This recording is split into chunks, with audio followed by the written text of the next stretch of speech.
Share, partager, condividere, compartilhar. A noção de compartilhamento está se espalhando pelo mundo e por diversas esferas da vida. O compartilhamento acontece quando a gente se une em torno de uma cooperativa de trabalho, uma cooperativa de crédito ou uma cooperativa agrícola. Hoje a gente compartilha carro, o chamado car sharing, ou a gente compartilha também uma horta comunitária no fundo dos nossos condomínios. Compartilha-se a produção do conhecimento. Pensa na Wikipedia, a cocriação de conhecimento.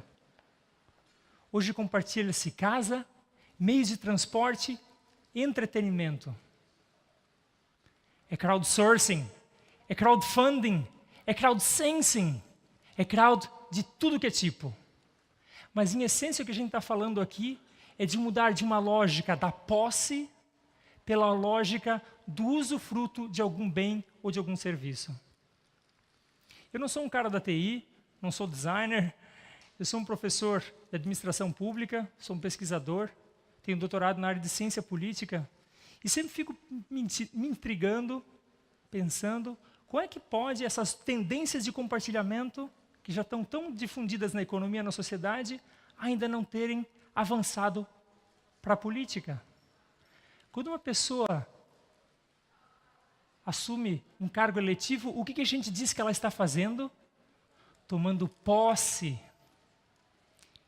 E se ao invés dessa pessoa tomar posse, ela passasse a compartilhar o poder com aquele conjunto de pessoas que ajudaram a elegê-la. Essa é a ideia de mandato compartilhado. E mais do que uma ideia, ela já está acontecendo. Em 2002, na Suécia, numa cidade chamada Vallentuna, pertinho de Estocolmo, um professor de filosofia instigou uma turma de segundo grau a criar um experimento de democracia compartilhada. Nascia o DemoX, Experimento de Democracia. Os alunos se organizaram, montaram um website de participação política e fizeram uma candidatura cívica independente para ganhar o poder legislativo local. O professor e os alunos foram para a rua com uma ideia fixa na cabeça. Se eles vencessem aquele processo legislativo, o mandato não seria apenas da menina que foi colocada como porta-voz, como cabeça de chapa, Parisa Molagoli, 19 anos, mas pertenceria a todos os alunos e todas as pessoas que se envolvessem na campanha. Com a ajuda dos pais, amigos, familiares, vizinhos, foram com energia para a rua e conseguiram vencer todas as barreiras da política tradicional e venceram aquela eleição legislativa. E a Parisa virou vereadora. Por 4 anos, eles criaram projetos legislativos de forma conjunta, fiscalizaram o poder executivo de forma compartilhada. E toda vez que tinha que votar em algum assunto em plenária, na hora da votação, antes de fazer o posicionamento da vereadora, se fazia um debate dentro do site para descobrir qual que é o posicionamento daquelas pessoas que compartilhavam o mandato com ela, com o compromisso de ela votar de acordo com a vontade dos demais. O DemoX deu certo. 4 anos depois, ela foi reeleita vereadora e 8 anos depois, ela virou prefeita da cidade. Mandatos compartilhados estão acontecendo em diversos lugares do mundo. Na Islândia, a Constituição recentemente foi co-criada através de uma plataforma wiki. Na Austrália e na Argentina, existem partidos políticos que operam inteiramente dentro da lógica compartilhada. Na Itália e na Espanha também tem suas iniciativas. E aqui no Brasil, nós já ajudamos a montar e acompanhamos quase 100 candidaturas e mandatos compartilhados.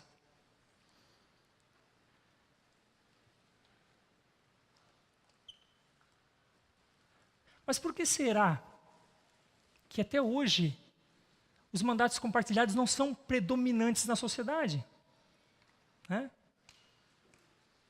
Eu vou listar para vocês 3 fatores, 3 causas. A primeira delas é que os partidos políticos tradicionais resistem à ideia de compartilhamento. Dentro da concepção tradicional, o político tem que obedecer a eles, partido político, e não à população. O segundo fator é que as estruturas de poder, de financiamento, cabos eleitorais, a máquina partidária era tão pesada e tão eficaz que acaba esmagando iniciativas inovadoras e também independência. Aconteceu até mesmo com aquela menina, Parisa, lá da Suécia, que depois que ela virou prefeita, ela foi seduzida por um partido tradicional e acabou se afastando da ideia de compartilhamento. Eu também fui candidato a deputado. A gente fez uma candidatura compartilhada por todo o estado de Santa Catarina. 471 pessoas voluntárias abraçaram a candidatura, não pela pessoa, mas pela causa. Buscamos muitos votos, fizemos uma votação muito expressiva, mas foi insuficiente para romper a barreira da política tradicional. Mas o terceiro fator é o mais importante, mais grave, que as pessoas se afastaram da política. As pessoas olham para a política como se fosse uma coisa ruim, como se fosse uma coisa suja, um espaço sem salvação. Quem aqui nessa turma sacrifica a sua série no Netflix para ficar debatendo política? Quem aqui passa um fim de semana inteiro dedicado a ver o que está em pauta lá na Câmara de Vereadores ou lá no Congresso Nacional? É muito mais fácil deixar para o representante político votar por nós. Mas a política não é ruim. A política não é corrupta em si. A política é carente. É carente da gente. A política é como se fosse uma criança órfã, uma criança que mora na rua, um pouco abandonada, maltrapilha, que está precisando de um carinho. Dá um carinho para a política.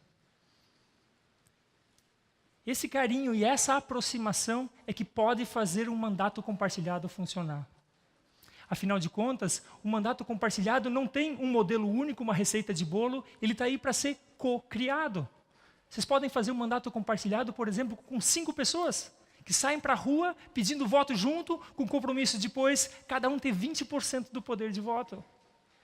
Vocês podem fazer aqui 400 pessoas, nós, montar um mandato compartilhado, cada um na sua família, no seu espaço, nos seus relacionamentos, construir uma campanha bacana e depois exercer poder de forma conjunta. Ou a gente pode fazer um mandato compartilhado com 1 milhão de pessoas, né? Através de um website, algum aplicativo que consiga fazer com que as pessoas interajam, votem, façam processos legislativos conjuntos. Né? E para que a gente montar mandato compartilhado, que a gente precisa? A gente precisa de um gesto de generosidade dos nossos candidatos ou das pessoas que possuem o mandato. Ei, vereador, compartilha teu mandato, please. Ei, deputado.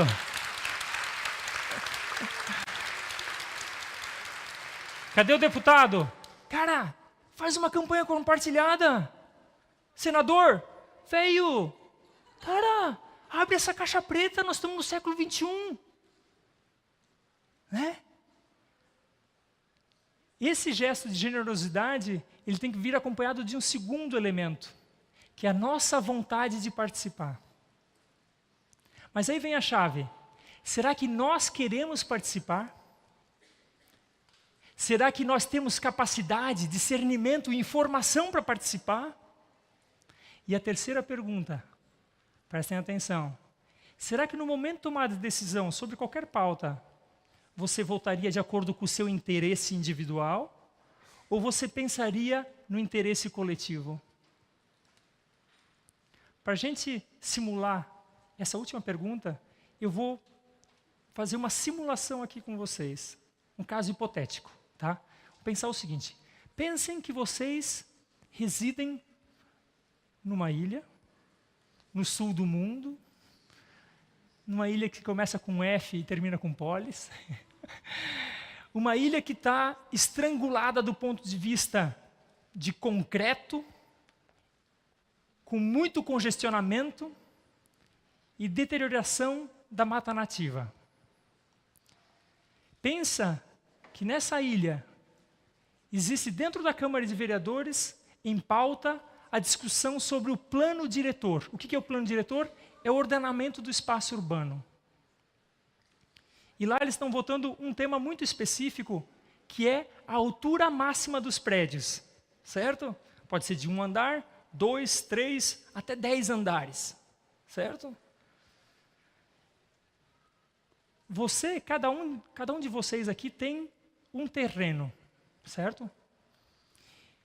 E vocês têm interesse, claro, em residir, mas do ponto de vista também comercial, é importante vocês terem mais possibilidade de ter mais andares, porque quanto mais andares você pode construir no seu terreno, mais você pode alugar, vender, valorizar o seu próprio, a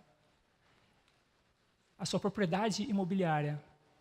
E você é uma pessoa que tem filhos para dar comida, você está desempregado, está meio desesperado por grana. E essa Câmara de Vereadores, ela fala o seguinte, olha, para nós votar esse plano diretor quanto a esse tema, nós não vamos votar com os vereadores, mas vamos consultar as pessoas através de um sistema de mandato compartilhado. E a pergunta é muito clara. Você votaria por um plano diretor que permitisse 1, 2, 3 ou até 10 andares? 4, 5, 6? Quantos andares você permitiria que fosse colocado como limite para os prédios da cidade?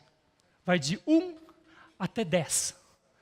E lá começa a aparecer, aquela bola é a média de vocês. Se nós votássemos o plano diretor de uma ilha, de Florianópolis, através do mandato compartilhado, com essa consciência aqui, nós teríamos um parâmetro de 5,3 andares.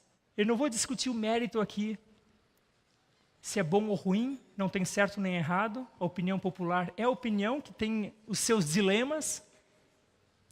O que eu coloco aqui para vocês é esse pulsar aqui, ó. É essa energia que vocês canalizaram através de um compartilhamento, de uma tomada de decisão. E essa energia, esse pulsar, que pode fazer com que um mandato compartilhado funcione. O mandato compartilhado não vai resolver o problema da política. O mandato compartilhado, a única capacidade que ele tem é de tocar o coração e a mente das pessoas para elas se reaproximarem da política. Quanto mais você se afasta da política, mais você se afasta de você mesmo. Muito obrigado.